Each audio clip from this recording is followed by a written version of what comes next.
আসসালামু আলাইকুম।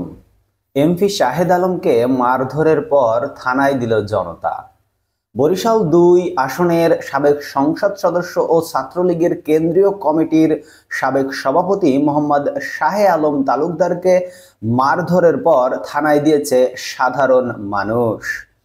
শনিবার ১৪ সেপ্টেম্বর রাত ৮:৩০টার দিকে তাকে রাজধানীর গুলশান থানায় সোপর্দ করেন তারা।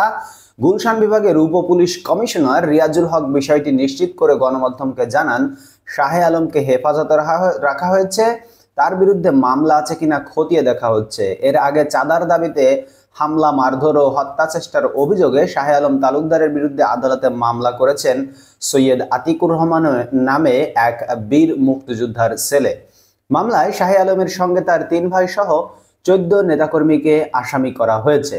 গত ১১ সেপ্টেম্বর বরিশালের জ্যেষ্ঠ বিচারক হাকিম শারমিন সুলতানা সুমি অভিযোগ তদন্ত করে সিআইডিকে তদন্ত প্রতিবেদন জমা দেওয়ার নির্দেশ দিয়েছেন। আশা করি এভাবেই প্রতিটি শাহে আলমকে ধরে ধরে জনতা পুলিশের কাছে হস্তান্তর করবে এবং আইন নিজের হাতে তুলে নিবে না। কারণ আইনের শাসন যদি প্রতিষ্ঠা করতে হয় বাংলাদেশে, তাহলে পুলিশকে সহায়তা করতে হবে এবং পুলিশের হাতে প্রত্যেকটি আসামিকে তুলে দিতে হবে। আইন নিজের হাতে নেওয়া যাবে না। আপনারা যে যেখান থেকে দেখছেন সকলকে অসংখ্য ধন্যবাদ।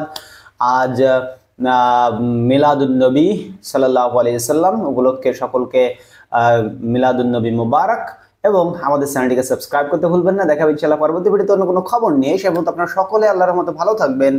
আল্লাহ হাফেজ, এবং এই ভিডিওতে একটি লাইক দিবেন ভাই।